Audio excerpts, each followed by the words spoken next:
셀트리온, 유플라이마, 미국 시장에서 부진한 이유는 24년에는 과연 기대해도 되나? 셀트리온 목요일 플러스 0.72% 상승, 제약은 플러스 0.59% 상승세를 보입니다. 두 종목 모두 몸통이 약간 있는 양봉의 모습을 보여주었습니다. 거래량이 전일에 비해서는 조금씩 늘어나는 모습이긴 합니다만 아직 이 정도 거래량 가지고는 부진한 상황이죠. 셀트리온 외국인들은 26억의 매도, 기관들은 145억의 매수를 보입니다. 제약은 외국인들이 13억 매도, 기관들은 10억의 매수 우위를 보이는, 주가가 여기서 크게 하락하는 개념보다는 시간을 조금 끌고 있는 과정인데요. 추가적인 모멘텀을 기다리고 있는 상황이고, 현 시점에서 가장 중요한 모멘텀은 짐 펜트라의 미국 등재 소식인데요.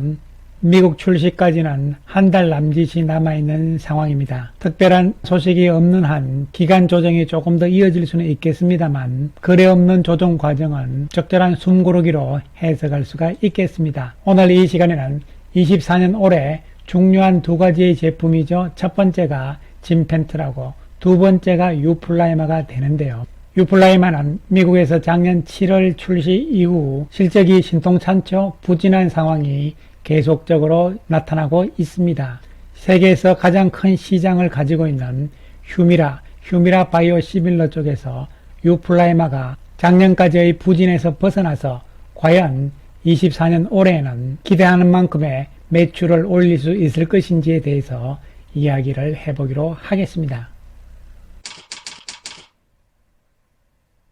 먼저 이 그림을 한번 보시죠. 이 그림은 삼성 바이오에피스에서 바이오시밀러 시장에 대한 보고서, 미국에서의 아달리무밥 시장 점유율 추이를 나타내는 자료가 되겠는데요. 아달리무밥 즉 휴미라 시장에서 휴미라를 제외하고 작년에 출시된 바이오시밀러들에 대한 시장 점유율인데요. 결론적으로 전체적으로 바이오시밀러 합쳐봐야 2.3%의 시장 점유율에 그쳤다 이렇게 볼 수가 있는 것이죠. 이와 관련해서 이 보고서에서는 몇 가지 원인과 앞으로의 전망에 대해서 이야기를 해놨는데요. 하나씩 살펴보면서 미국에서의 휴미라 바이오시밀러 시장의 변화 가능성이 올해는 과연 있을 것인지, 그렇다면 셀트리온의 유플라이마는 이 변화에 어떻게 적응을 해서 실적을 어느 정도 낼 수 있을 것인지, 기대를 할 수 있을 것인지, 이러한 부분에 대해서 살펴보겠는데요. 먼저 작년까지의 미국에서의 휴미라 바이오시밀러 시장 상황들을 살펴보게 되면요. 좀 전에 보여드렸듯이 휴미라가 미국 시장에서는 철벽 방어가 통했다 이런 이야기가 되는 것이고, 바이오시밀러들의 전체 점유율은 2%대에 불과하다 이런 이야기가 되는 것이죠. 작년 1월 암제비타부터 출발해서 9개 종류가 출시가 됐지만요. 오리지널인 휴미라 대단하죠.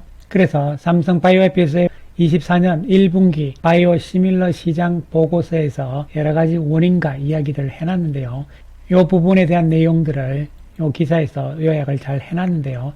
그 전에 앞서서 오리지널인 휴미라의 제조사인 에브비사의 CEO가 이야기한 것이 있죠. 작년 JP모간 헬스케어 컨퍼런스에서 올해 말고요. 휴미라의 감소가 있을 것으로 보이지만 의사들이 변화를 일으킬 수 있는 동기가 크지 않기 때문에 그 정도는 훨씬 미미할 것이다. 이렇게 작년에 이미 에브비사에서는 나름 예상을 했습니다. 바이오시밀러가 들어온다 해서 어느 정도 들어오겠지만 생각만큼 크지 않을 것이다. 이런 이야기가 결론이 되는 것이죠. 실제적으로 작년 1년 동안은 오리지널인 휴미라가 방어를 잘 한 것이고요. 이에 대해서 삼성 바이오에피스의 보고서 내용들을 살펴보게 되면요. 그 이유로서 처방자와 전문 약국이 지브린의 바이오시밀러 선호도를 탐색하기 위한 모범 사례를 아직 결정하지 않았다. 이런 이야기인데요. 무슨 이야기냐면요. 처방자는 의사죠. 그리고 전문 약국은 상호교환성이 허가된 바이오시밀러에 대해서는 약국에서 바꿀 수가 있잖아요. 그렇기 때문에 의사와 이러한 약국에서 지브린은 보험사죠. 그래서 의사들과 약국이 보험사 쪽에 눈치를 본다는 이야기가 되는 것이죠. 즉 다시 말씀드리면 우리가 알고 있는 PBM의 눈치를 보고 있다 이렇게 생각을 하시면 되는 것이죠. 이에 따라서 오리지널 의약품을 아직까지 선호할 수밖에 없다 이런 이야기가 되는 것이고요. 그 다음에 보고서에 따르면요.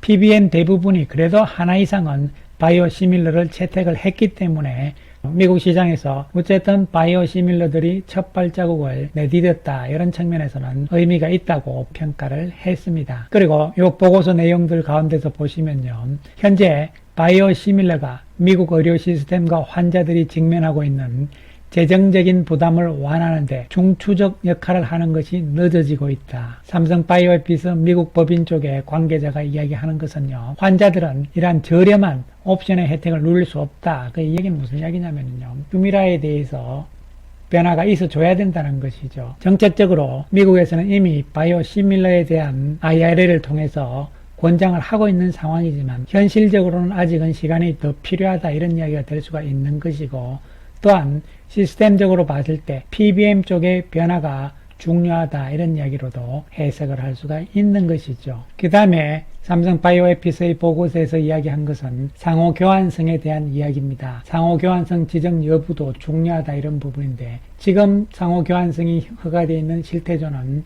저농도 제품이기 때문에 고농도 제형의 상호교환성 지정 제품이 곧 승인이 된다. 이것은 하반기에 승인이 될 예정입니다. 그렇게 되면은 시장의 변화 가능성이 있다, 이렇게 보고서에서는 보고 있는데요. 오리지널인 휴미라의 시장이 워낙 단단하기 때문에 이것을 뚫기 위해서는 일단 상호교환성이라도 있으면은 약국에서 의사들의 처방과 관계없이 바이오시밀러를 처방할 수 있기 때문에 돌파구가 될 수 있다는 것이죠. 특히 미국 시장의 85% 이상을 차지하는 고농도 제품에 대한 상호 교환성은 그래서 의미가 있다, 이렇게 볼 수가 있는 것이죠. 또한 이와 관련해서 최근에 나온 기사 내용을 보시면요, 미국에서도 유럽처럼 바이오시밀러가, 휴미라 시밀러가 시장 잠식을 할 수 있을 것인가, 이런 부분인데요.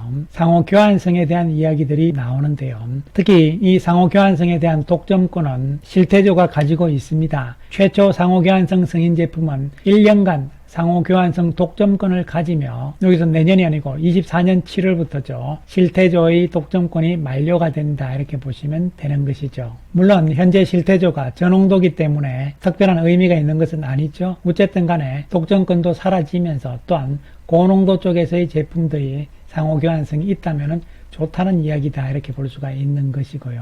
그리고 삼성 바이오에피스의 관계자가 이야기를 하기는요, 지금 미국하고 유럽 시장의 환경은 전혀 다르다. 우선 처방권에 진입하는 것이 가장 중요하다. 이를 위해서는 보험사들과 협의를 지속해 나가고 있다, 이런 이야기인데, 이건 뭐냐면 PBM 등재다, 이렇게 보시면 되는 것이죠. 이에 따라서 PBM 커버를 하는 것이 20%에서 30% 범위의 보험사 등재율을 보여주고 있는 상황이죠. 현재 셀트리온의 유플라이마는 40% 정도를 목표로 하고 있는 상황이라고 보시면 되는 것이죠. 그래서 크게 보면 두 가지죠. 상호교환성, 특히 고농도 제형에 대한 상호교환성, 그 다음에 또 한 가지는 PBM 등재 여부, 이 두 가지가 올해 24년에 어떻게 되느냐에 따라서 작년과는 다르게 휴미라 바이오시밀러 시장도 변화가 오고 달라질 수 있다, 이런 이야기가 되는데요. 특히 상호교환성에 대해서는 지난번에 DS투자증권에서도 이야기를 했듯이요, 의사들 쪽에서도 60% 이상이 긍정적으로 보고 있다, 이런 이야기죠. 그래서 상호 교환성이 있어야 된다는 것은 분명한 것이고요.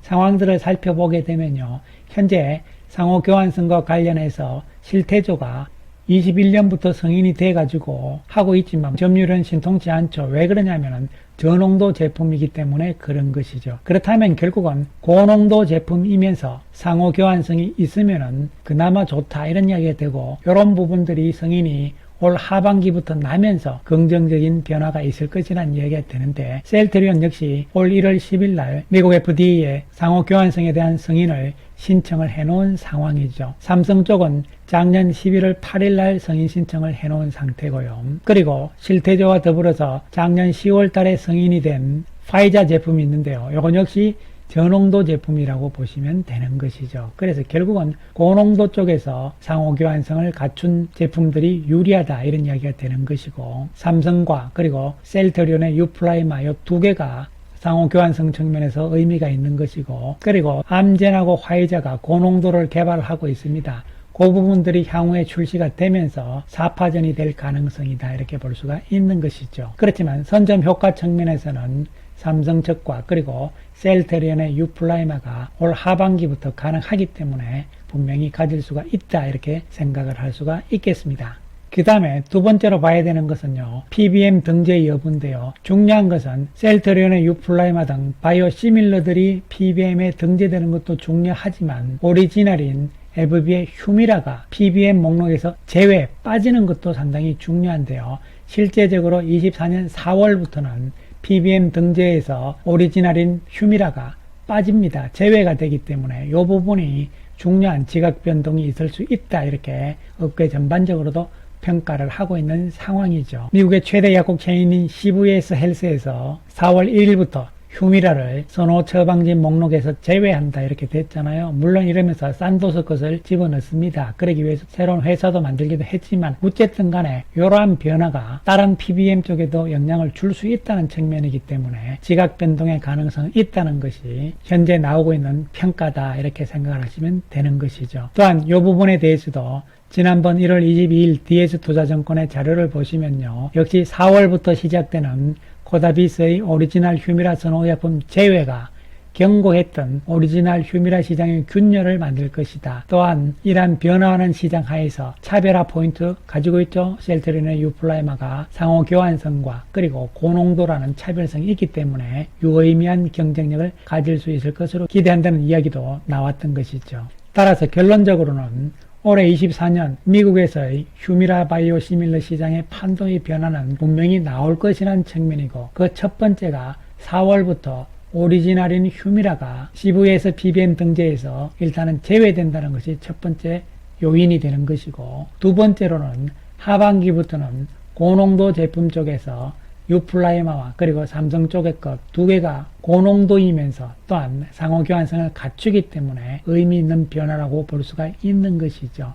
이에 따라서 셀트린의 유플라이마 역시 고농도이면서 상호 교환성을 가지고 있고 또 한 가지 플러스 알파 요인은요. 세 가지 용량을 갖추고 있기 때문에 환자 폭이 더 넓다는 것이죠. 이러한 장점이 있기 때문에 가능성이 있다 이렇게 보는데 실제적으로 숫자적으로 시장 점유율이 늘어나면서 매출 증가되는 이런 부분들은요. 4월 이후 그 다음에 하반기에 상호 교환성이 승인이 나는 그 이후 이런 시점들이 올해 두 가지 포인트 시점이라고 생각을 할 수가 있는 것이죠. 그래서 숫자적으로 예상치를 보시게 되면요. NH투자증권의 자료를 보시면은 24년 올해 유플라이마가 유럽에서는 2330억 그리고 북미 쪽에서는 1780억 정도의 보수적인 전망을 하고 있습니다. 토탈에서 유플라이마는 4100억의 전망을 하고 있는 상황이죠. 그런데 회사 측에서 전망하는 것과는 1000억 정도의 차이가 납니다. 회사 측에서는 유플라이마의 예상 매출액을 전체적으로 5100억 정도로 잡았거든요. 따라서 이러한 두 가지 전망 수치를 감안을 했을 때는 4500억 정도는 가능성이 있다는 측면으로 볼 수가 있다면 올해는 유플라이마의 미국에서의 성장도 가능하다고 볼 수 있는 것이고 또 상황 여하에 따라서는요 더 커질 수도 있고 또한 더 작아질 수도 있는 것이죠. 그렇기 때문에 어느 정도 기준적인 측면에서는 가능성이 있다고 볼 수가 있는 것이죠. 올해는 미국 시장에서의 가능성 우리는 기대를 할 수 있다 이렇게 말씀을 드리겠습니다. 셀트리온 최근 들어서 거래량이 너무 줄어들고 있는 상황이 나오면서 외국인들이 매도가 지속이 되고 있습니다. 하지만 이를 기관 투자가들이 받아주면서 수급적인 측면에서는 나쁘게 볼 이유는 없다 이렇게 보여지고요. 셀트리온 제약 역시 같은 개념의 움직임인데 외국인과 기관들의 손바뀜이 나오면서 횡보 관점으로 접근을 할 수가 있겠습니다. 1월달도 거의 다 지나간 것이죠. 남아있는 1월 거래일 수는 4일밖에 안 됩니다. 미국에서의 진펜트라의 출시도 2월 29일이기 때문에 이제 한 달 남짓 남은 상황이죠. 진펜트라의 미국 등재 여부에 대한 소식들은 나올 시점이 됐다고 볼 수가 있는 것이죠. 월봉상 음봉의 몸통이 좁혀지면서 1월이 마무리가 된다면요. 조정이 양호하게 나온 다음에 추가적인 상승의 가능성도 엿볼 수가 있는 것이죠. 진펜트라와 그리고 유플라이마에 대한 기대감은 가져볼 수 있는 상황이기 때문에요. 진행 과정들을 조금 더 지켜보시면서 길게 보자는 말씀을 드리겠습니다. 감사합니다.